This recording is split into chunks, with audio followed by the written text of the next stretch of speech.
బంగారం, ఎంతకాలం గతంలోనే ఉండిపోతాం.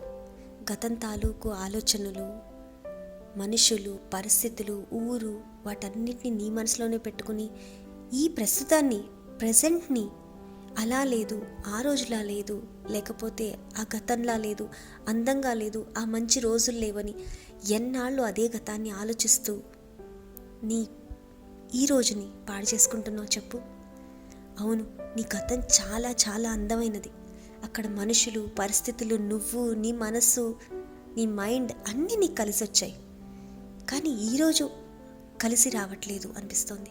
నీకేది నచ్చటం లేదు. ఎక్కడున్నావో అక్కడ నచ్చటం లేదు.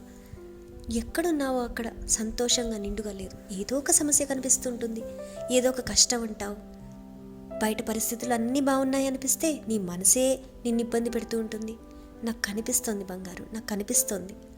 ఇది కేవలం నీకు, నీ మనసులో కూడా ఎక్కడైతే ఇబ్బంది ఉందో అది చూపించడానికి కారణం, అది కూడా నిన్ను సరిచేసుకో అని చెప్పే ఒక విధానం. నీ వల్లేంది చెయ్యి, నేనున్నాను. తర్వాత ఏ కష్టం వచ్చినా నేను తొలగిస్తాను.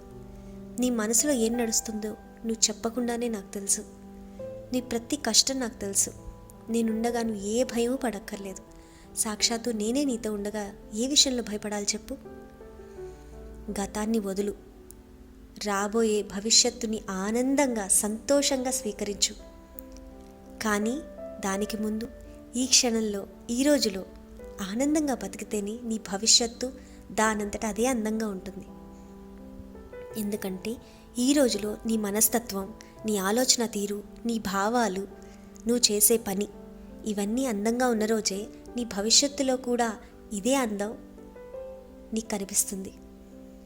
అర్థమైందిగా? ఎప్పుడైతే మన మనసు బాధగా ఉంటుందో, దుఃఖంలో ఉంటుందో, ఏది ఆనందంగా, సంతోషంగా చూడలేకపోతుందో, ఈరోజు బాధగా ఉంటే ఉంది, భవిష్యత్తు బాధగా అయిపోతుంది. మనకు అది అవసరమా? మనకు కావాల్సింది ఈ రోజుని అందంగా చేసుకోవటం మాత్రమే.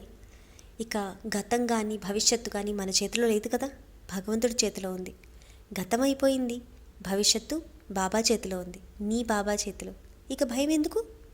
ఈరోజు కూడా నేనే ఉన్నాను, నీ వెంటే ఉన్నాను, నీతోనే నడుస్తున్నాను. నవ్వు, ధైర్యంగా నవ్వు, ధైర్యంగా సంతోషంగా ఉండు, ధైర్యంగా నీకు నచ్చిన మంచి పని చెయ్యి. నీ లోపలికి నువ్వు కుంగిపోకుండా ధైర్యంగా బయటికి రా. మనశ్శాంతితో ఉండు, ప్రేమించు, ప్రేమగా ఉండు, నీ వల్లైనంత మంచి చెయ్యి. నీ ప్రతి పుణ్యకర్మ నీకే శ్రీరామరక్ష. మర్చిపోకు.